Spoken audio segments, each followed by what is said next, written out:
Magandang umaga po. Dito na tayo ngayon. Ang pinakabalita natin, medyo mainit ngayon. Matutulog na nga sana ako eh.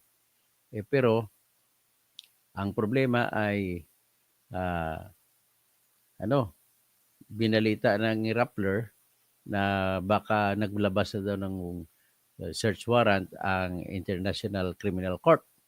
So that is subject to confirmation. Inamin din ng Rappler na hindi rin sila sigurado. So whatever it is, let us see what happens.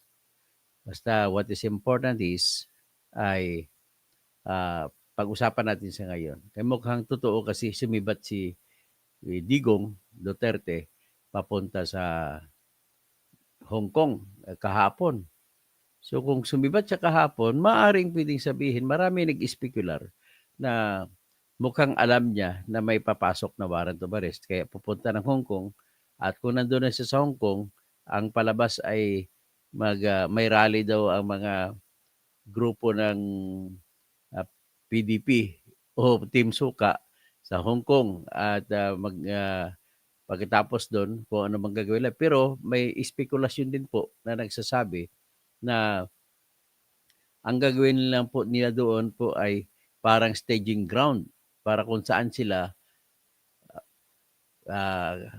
manggagaling kung sila ay mag-escape. Ang escape route nila ay wala nang iba kundi China.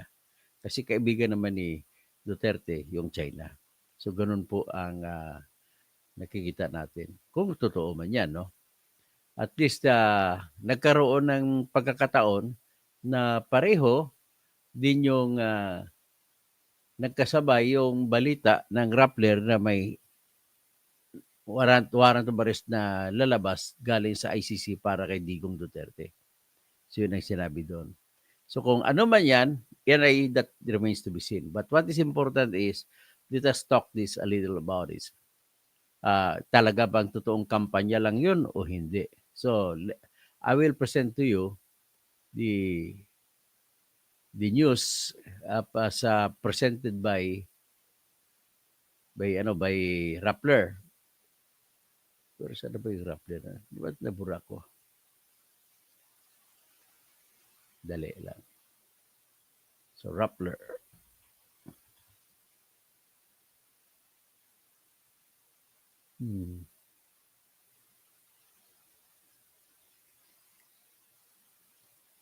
Rappler. Si napindot ko eh. Anyway, ang ibig na sabihin doon, sa report nila ng Rappler ay pupunta daw siya at palabas na daw yung warrant of arrest at hindi lang kino-confirm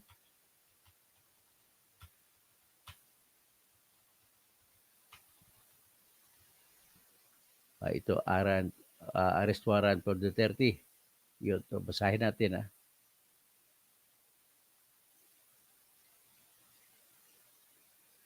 Ito po ang balita. Well, sinasabi ng Rappler na hindi rin sila sigurado. Pero binalita nila. Ibig sabihin na kasi yung Rappler ay mataas ang reputasyon sa pagsasabi ng totoo. So, sinabi nila an arrest warrant has been issued by the International Criminal Court against former President and Davao City Mayor Rodrigo Duterte, informed sources told Rappler. The warrant was said to have been issued Saturday morning, March 8. March 8 pa. So, kahapon, Philippine time, but this could not yet be independently verified. The ICC has made no official announcement and may not necessarily issue one. 2 weeks ago, there had been word that a warrant was forthcoming and that the Philippine National Police had to put in place an arrest plan. That information had apparently been leaked to the Duterte camp. Whether deliberately or not is unclear. Another source had said action would take place at Camp Crame and that the PNP would be expected to play a major role. One indication that the arrest warrant was coming, according to a source who was privy to the information, was what appeared to be a consolidation of witnesses at The Hague. The source refused to elaborate.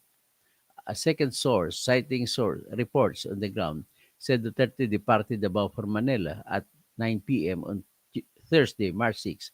via a Philippine Airlines flight PR2829, which arrived before 11 p.m. at Terminal 2 of the Ninoy Aquino International Airport.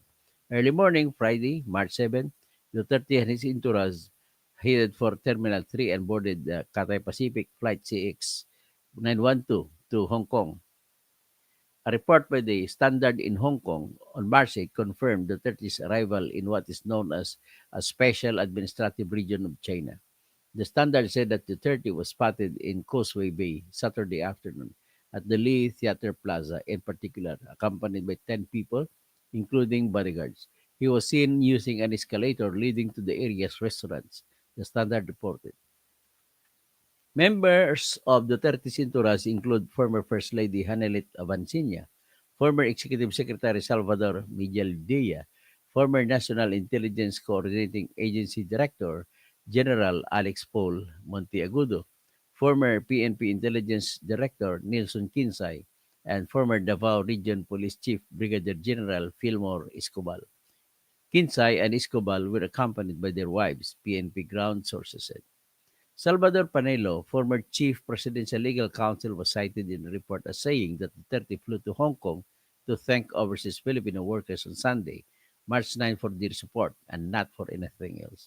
Previously, government officials led by Executive Secretary Lucas Bersamin said that if ICC moves and courses the warrant through the International Criminal Police Organization or Interpol, and the Interpol makes the request to us for the rest of delivery or delivery of the custody of the person subject to ICC jurisdiction, we will respond favorably or positively to the Interpol request. Duterte had been the subject of ICC investigation until his script. Okay, yan ang balita.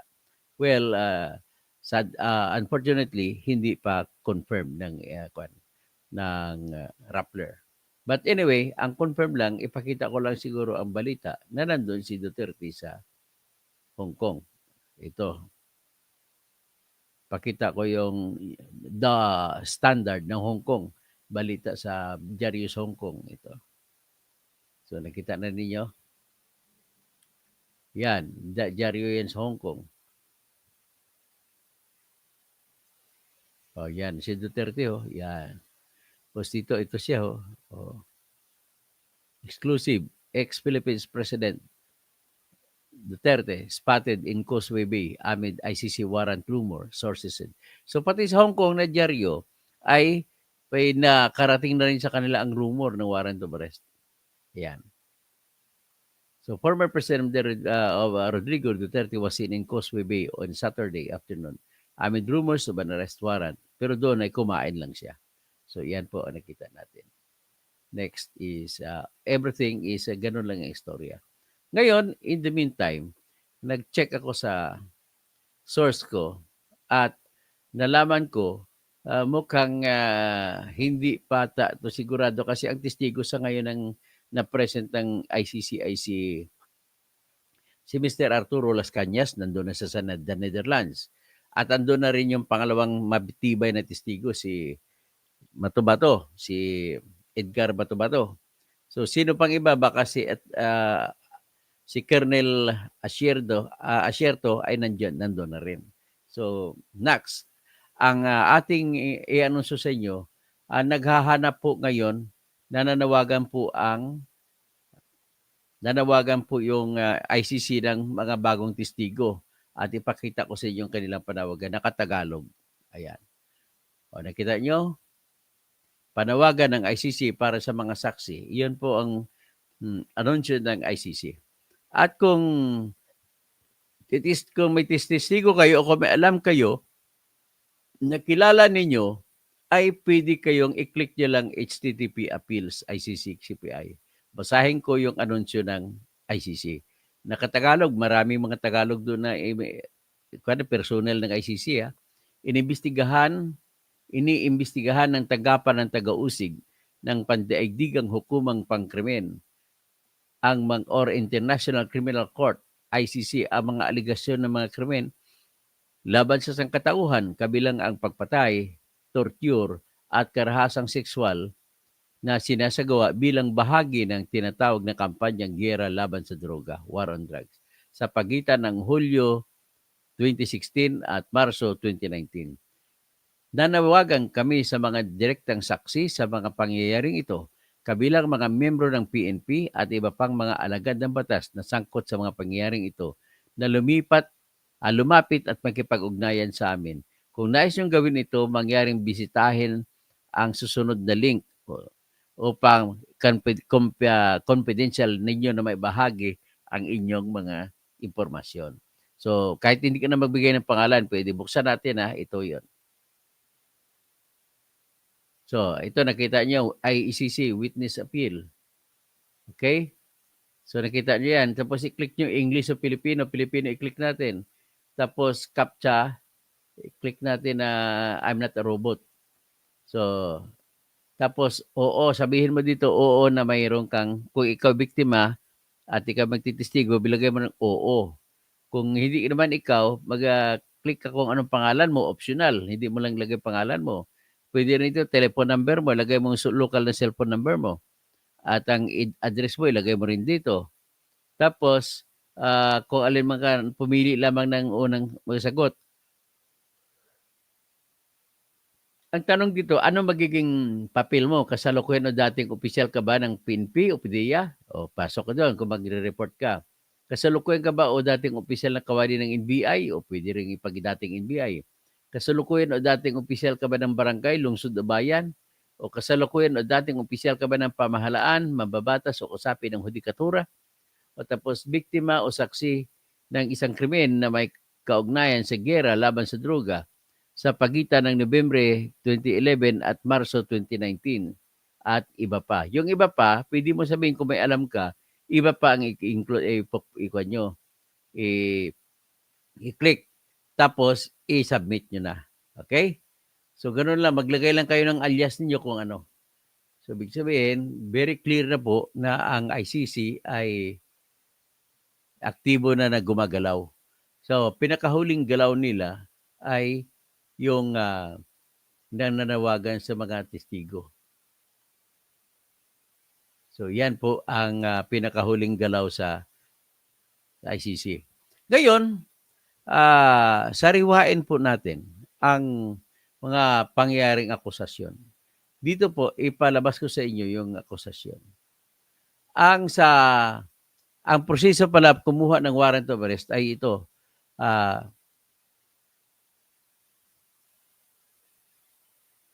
Ang gagawin ay mag-apply ang Office of the Prosecutor sa pre-trial chamber.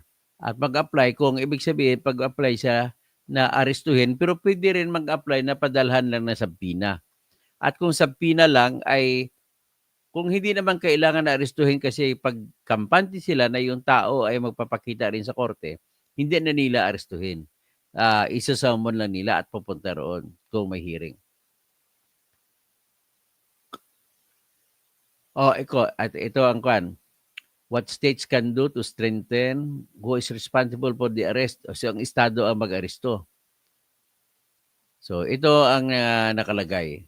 Ayon sa kay Bersamin, kung magre-request ng International Police or Interpol, kasi usually ang ICC mag-request sa Interpol sa pag-aresto. So, pag mag-request ang Interpol sa Philippines ay kagat tatalima o susunod sila ni BBM. Ganun po mangyayari. So, so sa ngayon, pag tiningnan mo po ang website ng ICC, nagpapakita po siya na ito ay hindi pa, nasa investigation stage pa lang ang investigation ni Tatay Digong. Yan ang ICC ha. Buksan natin ang ICC. Papakita ko sa inyo.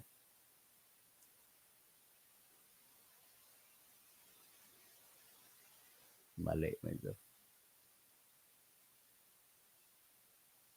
International Criminal Court.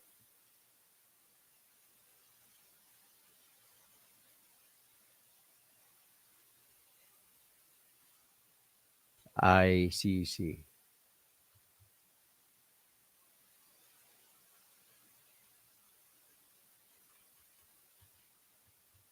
International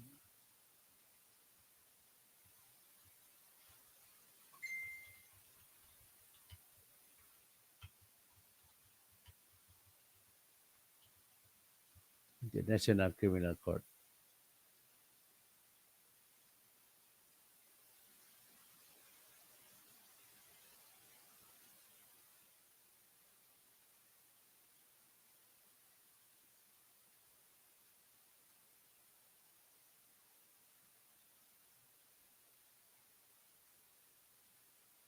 To. Ito.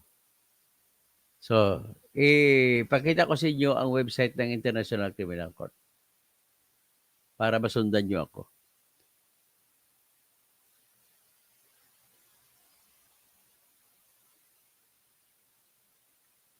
O, yan po yung homepage, yung bahay o homepage ng International Criminal Court. Pag titignan mo rito, sa baba, ito mga balita sa gilid, sa right.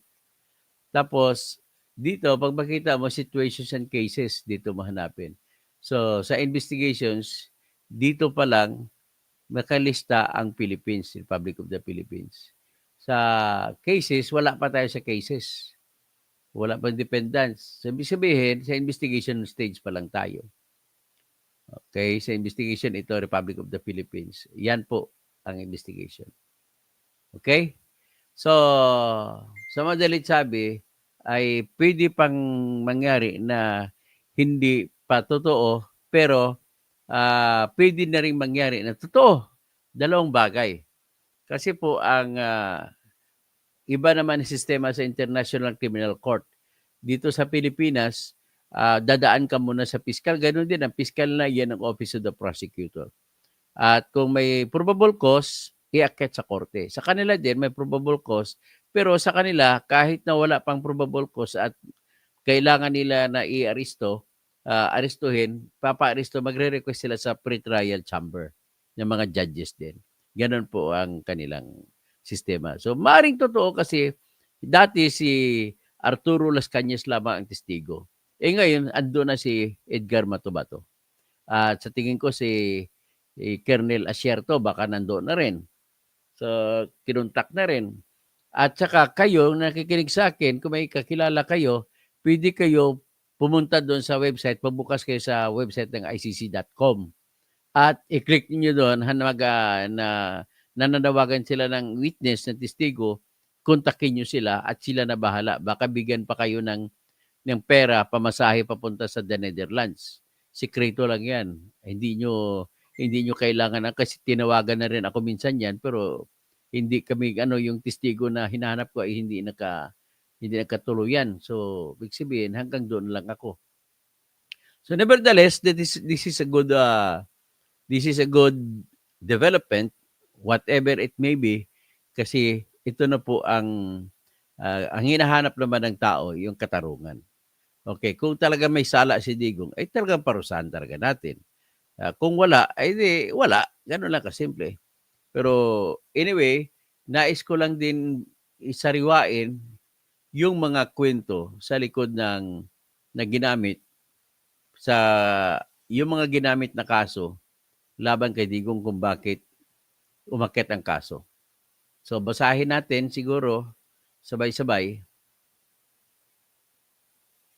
Ito. Ito yung kaso.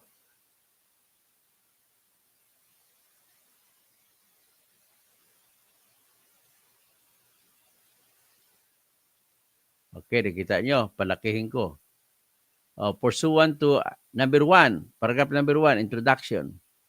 So, pursuant to Article 15.3 of the Rome Statute, the prosecution hereby requests authorization to open an investigation into the situation in the Republic of the Philippines between November 1, 2011 to 16 March 2019. Number 2, the prosecution submits that there is a reasonable basis to believe that the crime against humanity of murder was committed from at least July 1, 2016 to 16 March 2019 in the context of the Philippine government's war on drugs campaign. Information obtained by the prosecution suggests that state actors, primarily members of the Philippine security forces, killed thousands of suspected drug users and other civilians during official law enforcement operations. Markedly similar crimes were committed outside official police operations, reportedly the so-called vigilantes, although information suggests that some vigilantes were in fact police officers, while others were private citizens recruited, coordinated, and paid by police to kill civilians. The total number of civilians killed in connection with the war on drugs between 2016 July and March 2019 appears to be between 12,000 and 30,000. Number three, the extrajudicial killings perpetrated across the Philippines appear to have been committed pursuant to an official state policy of the Philippine government. Police and other government officials planned, ordered, and sometimes directly perpetrated extrajudicial killings. They paid police officers and vigilantes bounties for extrajudicial killings. State officials at the highest levels of government also spoke publicly and repeatedly in support of extrajudicial killings and created a culture of impunity for those who committed them. The same types of actors who allegedly committed strikingly similar crimes in the city and region of Davao, starting in 1988 and continuing through 2016, given the similarities between those killings and the nationwide war on drugs killings from July 2016 to March 2019, and the overlap of individuals involved during both periods, the prosecution requests that the 2011-2016 events in Davao be included within the requested investigation.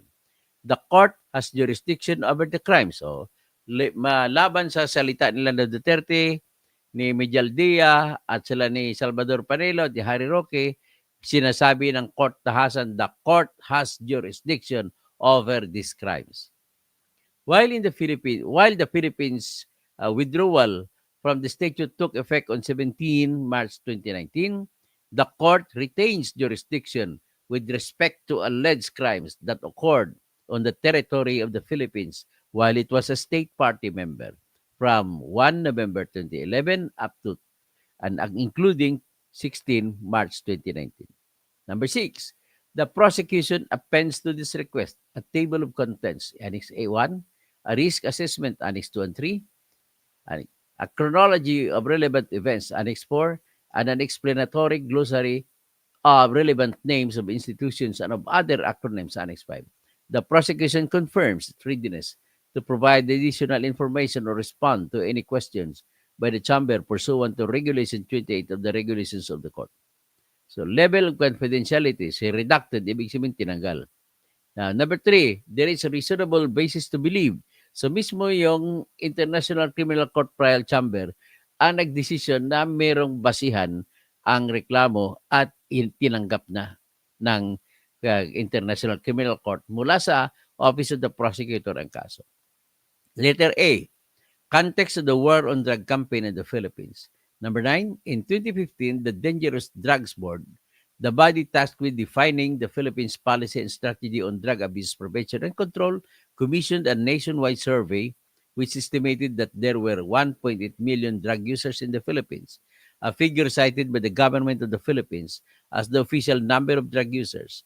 In his public speeches, Philippine President Rodrigo Duterte has frequently inflated this number, claiming variously that there are 3 million and 4 million addicts in the Philippines.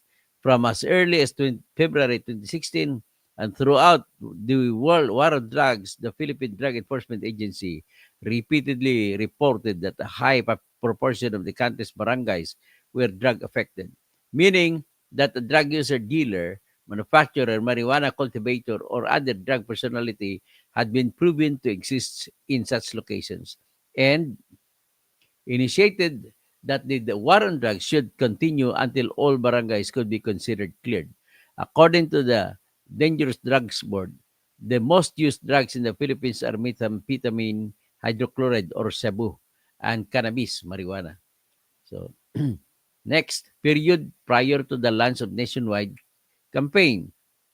Number 10, during 1988 to 1998, 88 to 1998, and 2001 to 2010, and 2013 to 2016, the current president of the Philippines, Rodrigo Duterte, served as mayor of Davao City.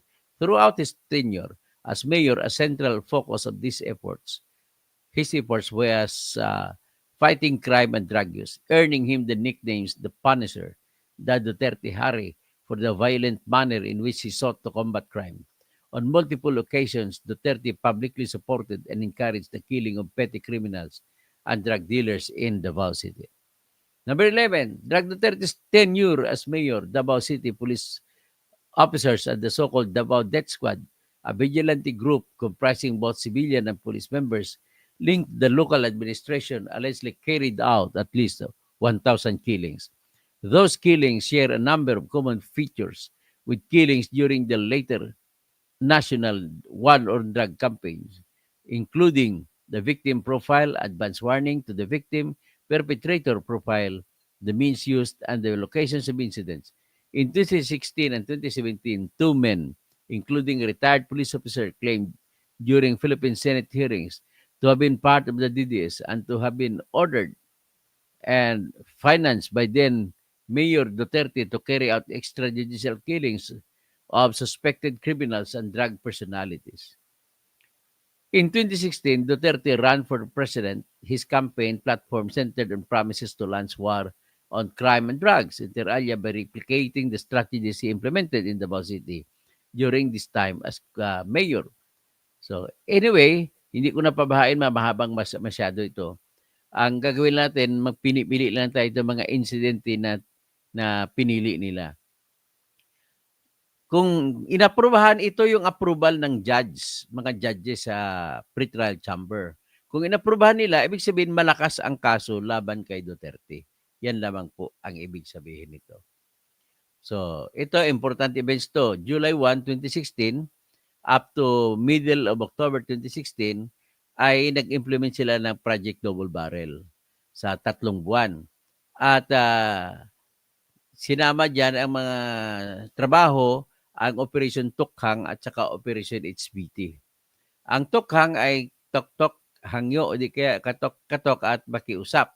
Kung na sa mga drug users or drug sellers na tumigil na sila.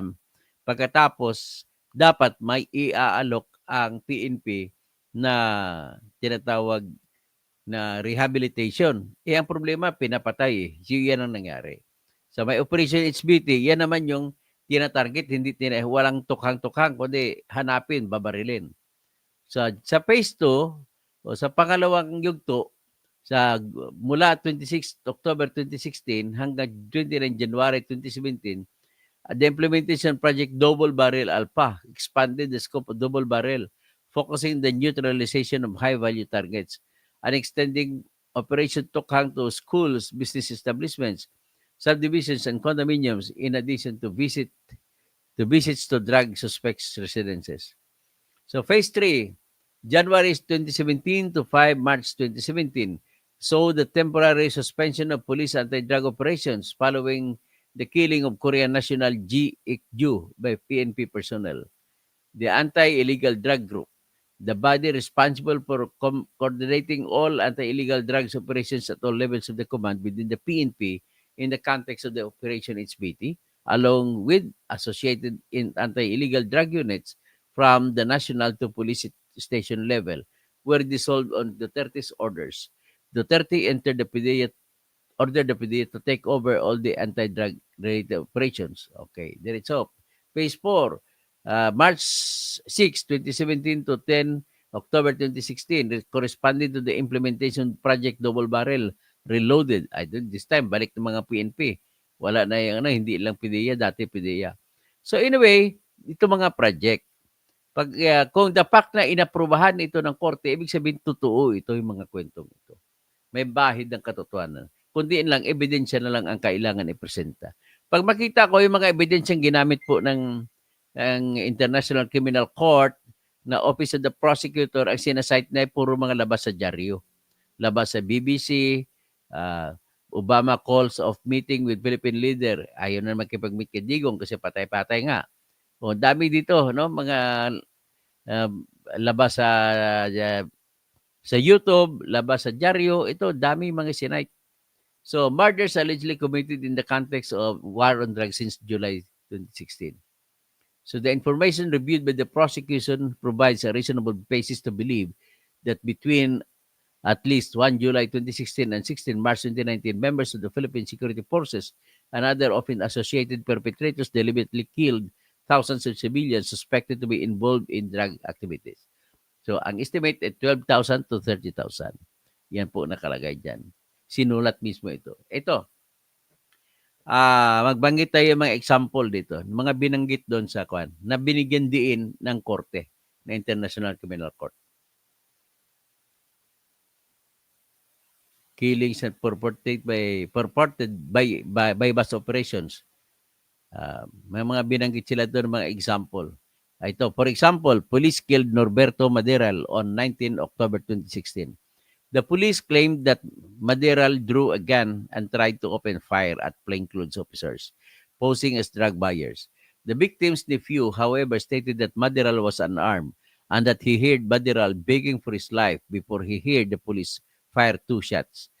Contrary to the police account, the nephew said 3 men in plainclothes entered their home without identifying themselves and dragged Maderal into the living room, fired 2 shots, and then left. 2 neighbors corroborated the nephew's account. In another incident, on 6 December 2016, in Payatas Village, 12-year-old Christine De Juan witnessed the police pushing her father, who had been on a drug watch list, into an armchair, face first, with his knees on the cushion, and then shooting him through the back of the head and in the chest at close range. The police report stated that Juan was killed during a bypass operation after he suddenly pulled out a gun and fired at the officers. Number 26, according to police, Neptali Celestino was killed after he shot at plainclothes officers. Lahat ng laban, pinalabas na ng laban during a bypass operation on 12 September 2016. Police reported that they found a 22 caliber revolver and 3 packets of shabu on him. However, according to Celestino's family, police entered their home, cornered Celestino, and shot him in front of his teenage sons. One son reportedly told the police that his father was unarmed and begged them not to shoot, but they shot and killed him anyway. Celestino had been on a watch list and had surrendered 3 days prior to his death, attending a drug awareness seminar run by police and barangay officials. Number 27, the PNP has consistently advanced the same general pattern for such killings, claiming that during a bypass operation there was an attempt by plainclothes officers to catch a suspect dealing drugs, and that in the course of the transaction, the victim sensed the presence of police, drew a weapon, and started shooting, thereby triggering a shootout during which police returned fire and killed the suspect. According to PNP records, a weapon, often a 38 and 45 caliber gun, usually without a serial number, or drugs, typically shabu or marijuana or drug paraphernalia, were recovered from the body of the victim or from the scene. Usually, no harm to the police was reported, despite the claimed shootout. Number 28, independent sources, meanwhile, have reported a variety of scenarios that in reality suggest a targeted police raid aimed at killing the intended victim.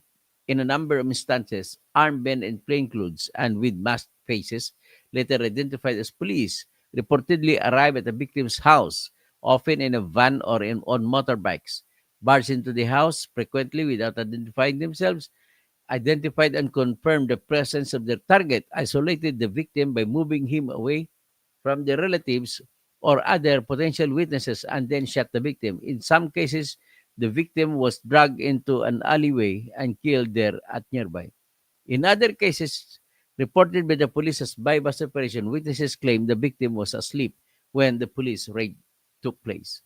Number 29, witness accounts also can contradict other aspects of police reporting. For example, across a number of relevant incidents, witnesses claimed that victim was unarmed, had already been subdued by police, such as handcuffed or in a surrendering position, or pleaded for his life before being shot by officers. In many instances, while the police reported recovering a weapon and drugs from the victims, witnesses reported that these items had been planted or that the victim did not possess any such item at the time of the killing. In other instances, ito mga general statements lang ito. Hanapin natin mga ibang example. Ito, example. For example, a police reported that Francisco Santiago Jr.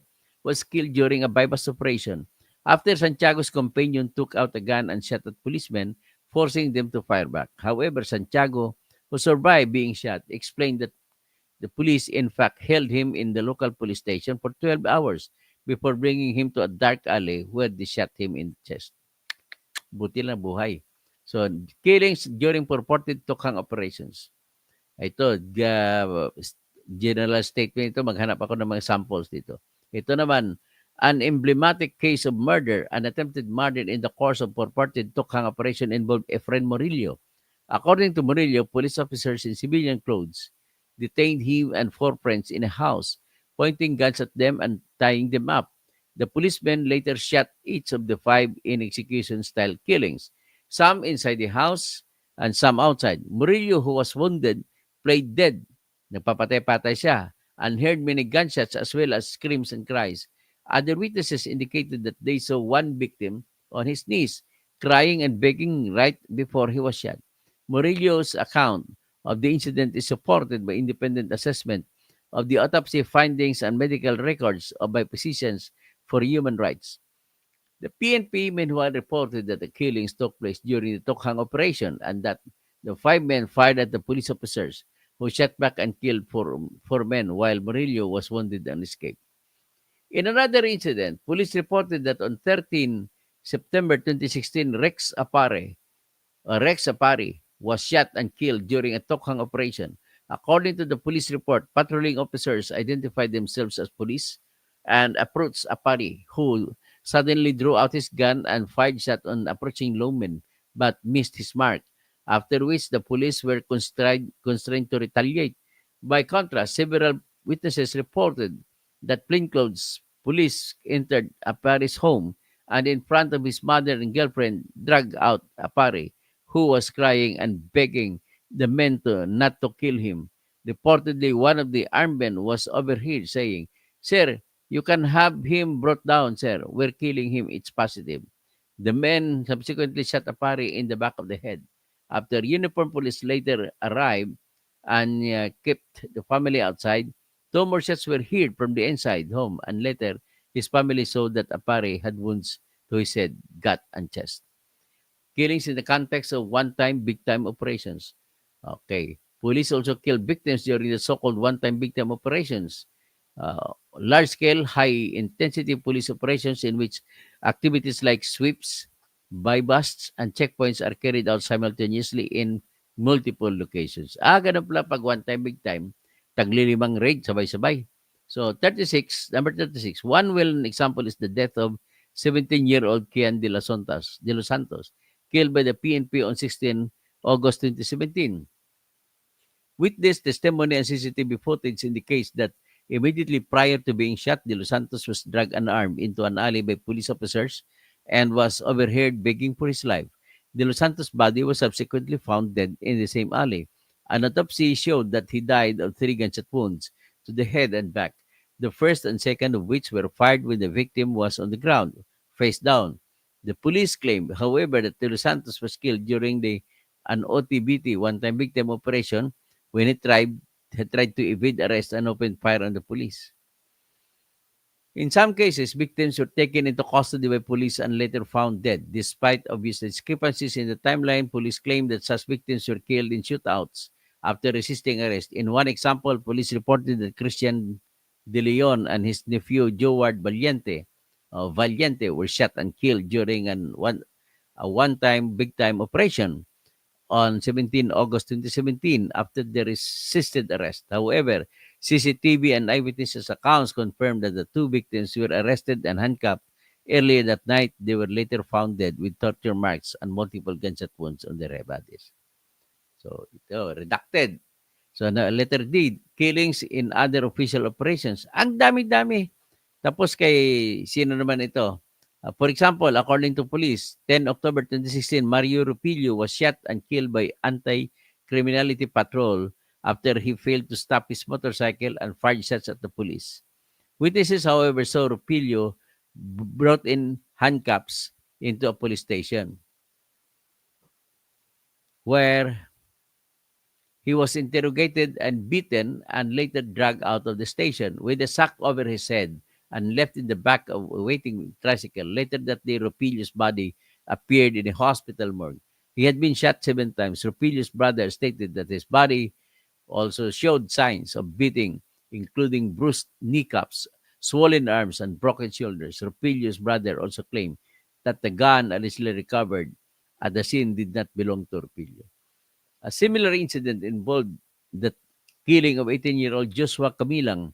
A witness stated that Camilang and two other young men were sitting outside their shanty when two armed men in civilian approached them, searched Camilang, accused him of using marijuana, and then took him to a small alley beside the house. Camilang's mother pleaded with the men not to do anything and just to arrest him, but men shot and killed Camilang. The police report to the incident of the incident states that Kumilang was shot in self-defense during an anti-criminality patrol after he fired twice at officers. Number 42. Paulit-ulit lang ito, no? A general statement. Hindi nila nilagay ibang mga pangalan. Ito may nilagay pangalan. Number 44, in several reported incidents, victims were last seen alive when arrested by the police. For example, on 18 August 2016, Angelo Lafuente and two others were taken into custody by police officers who tied the victims' hands behind their backs and put them into a police van. Early next day, police showed the victims' relatives photos of the three men's bodies. This claim had been found in different areas in the neighborhood. The victims' hands were still tied with the same plastic scraps put on them put on when they were detained earlier. The police report indicated the victims were killed by unknown gunmen and made no reference to the victims having been taken into police custody hours earlier. In another incident, Danilo Dasilio was arrested by barangay officials as suspected drug user and taken to the village hall. His aunt was later told by police that they had killed him. Grabe, pati mga barangay official nakikiram. So, killings of persons acknowledged to be in a police custody. Ito naman, nahuli nila, pinatay nila. Sino itong mga pangalan to na banggit dito?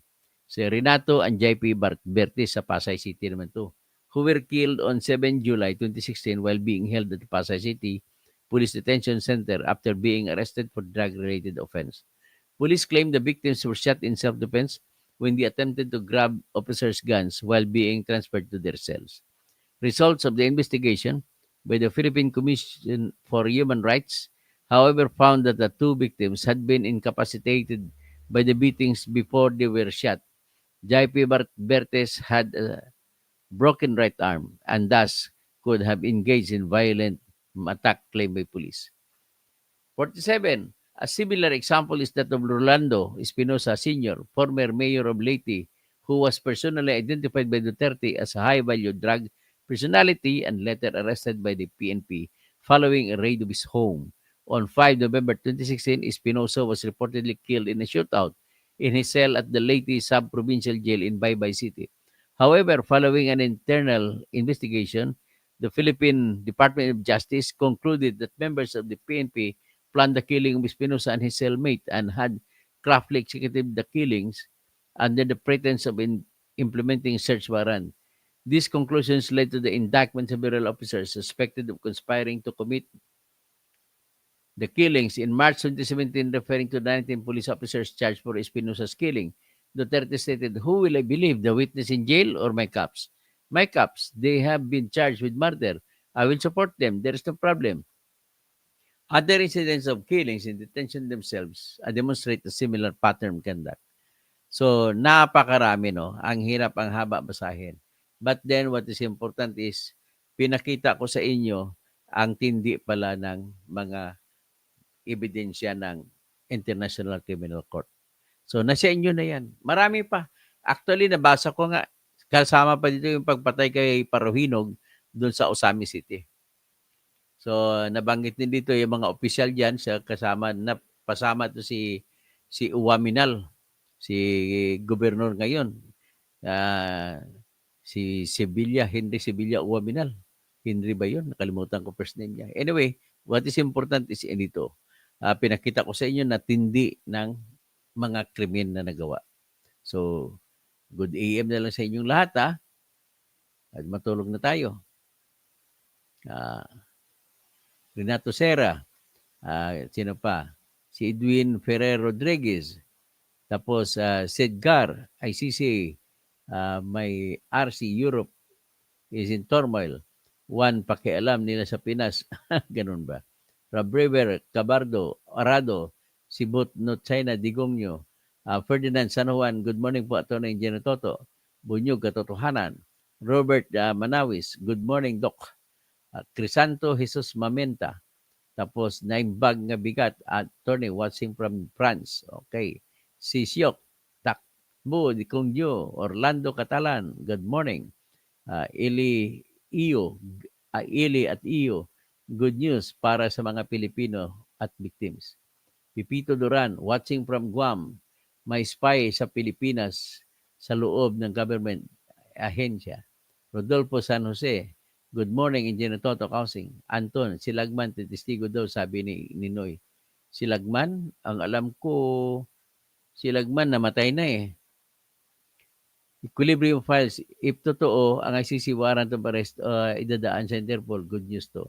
So, Bumblebee 5, kasama sa kaso niya si Sara Duterte, Bato de la Rosa, Bongo, Danao, iba pa. So, Bernie Hildo Amigo, takbo ng mga Duterte's vlogger, kayo na susunod. So, Art Miniature, Marhay na aga, po dyan, Dr. Engineer Toto. Roel Kaagbay, Antonio Rafael, akala ko merong sanctions na pinalabas si President Trump dito sa ICC. Di ba lahat ng mga assets dito sa US ay frozen? Walang kwenta naman si Trump. Maniniwala ka pa kay Trump. Puro fake news din. Pasensya ng mga Pilipino bumoto kay Trump. I don't believe really in Trump. He is a big bullshit. Totoo lang. So, good morning, Edsa Kausing, Edsa, Engineer, Doctor, Senator, Attorney. Antonio Rafael, pinalabas ni Pres Trump ang sanction. Wala nang hindi sakap. Sa US lang. Iba naman sa Pilipinas. So, Helen Baguio, good morning po, Senior Dr. Engineer Toto. Alam mo, nakakahiya tong US. Ang US pa yung nagpasimuno, utak ng pagpagawa ng International Criminal Court, tapos hindi pa sila member. Tapos ganun pa ginagawa ng kanilang mga presidente. Jude Aranas, Attorney, please discuss formally case in details para malaman ng maraming Pilipino. Sige, didetalyihin ko yan. May hawak po ako mga detalye. Mili Mendez Bulabos, good morning, Attorney, watching from Ubay, Bohol. Maayong buntag, madyong buntag sa Bohol. Tagal naman yan. Okay, Rowel Manawis, good AM, Dr. Kausing, Art Miniature. Sa isip ko lang hindi nilagay sa website ng ICC ang tungkol sa kaso ni Digong dahil posible magtago ito kung sakaling meron yung warrant. Actually, tingin ko meron siyang contact doon sa loob. Kung sino man, hindi natin alam. So anyway, magandang umaga na lang po. Tatay Digong, malapit na po. Sara Duterte, baka kasama ka. Bato de la Rosa, sayang pagiging senador mo. Baka kasama pa si Bongo. Naku, patay tayo, puro bongbong na mga, dapat huwag iboto to lahat ng bongbong na mga mga senador. Mabuto na lang kayo ng iba po. Number 1 ko din na choice si Heidi Mendoza. Number 2, si Attorney Luke Espirito. Number 3, si Attorney Sani Matula. Number 4, si Franz Castro. Number 5, iboto niyo si Arlene Brosas. Number 6, iboto niyo rin yung taga-Sambuanga Sibugay, si Richard Bailon. Number 7, mas gusto ko yung bago. Huwag na yung luma. Sa totoo lang, wala akong, although, baka kung may kulang pa, iboboto ko si Kiko at Bam. Pero pinakalast ko sila kung mayroon pang bakante. Mas gustuhin ko yung bago ng mga tumatakbo sa ngayon. So, Dennis Tabungan, good morning po. Watching from Ilocos Norte. Naimbagabigat, Dennis Tabungan. Naimbagabigat sa mga kabsat ko. Okay? Importante nito, Jack Maawatan. Kailangan hindi tayo magsalita na Jack maawatan. Kailangan maawatan na ang lahat. Okay? So, okay nga Rod. mga kapsat ko, okay, mga kabalen ko, mga taga-Bisaya, okay, okay sa inyo, mga Ilonggo, maayo gid, no? Maayong aga. Sa mga Cebuano, maayong buntag. Sa mga Bulano, asa agikan ang aking usawa, maayong buntag. Sa Mindanao, maayong buntag. Sa mga Waray, maaw pay na aga. Sa Bicol, marhay na aga. Sa mga Northern Mindanao, maayong buntag kaninyong tanan. Pag Northern Mindanao, sakop na yung Agusan, sakop na yung Lanao del Norte, sakop na yung Misamis Occidental, Misamis Oriental. Diyan sa Osamis, no? Maayong buntag sa inyong tanan. Sa Zamboanga Sibugay, sa Zamboanga del Norte, o sa Zamboanga del Sur. Sa Zamboanga City, uh, Buenos Dias, mga damas uh, caballeros, a todos. Tapos sa mga Maranao, Mapia Mapita. Sa mga Maguindanao, Mapia Mapita Mambo. Sa mga Tausog, Marayaw Maynaat. So happy Ramadan po sa inyong lahat. I hope so. Gising na kayo lahat ngayon. Maganda na naman kayo for another day of Ramadan. 30 days po yan. So this month of Holy Ramadan, the start of the Hijra calendar, Ramadan. Okay? Magandang umaga po sa lahat.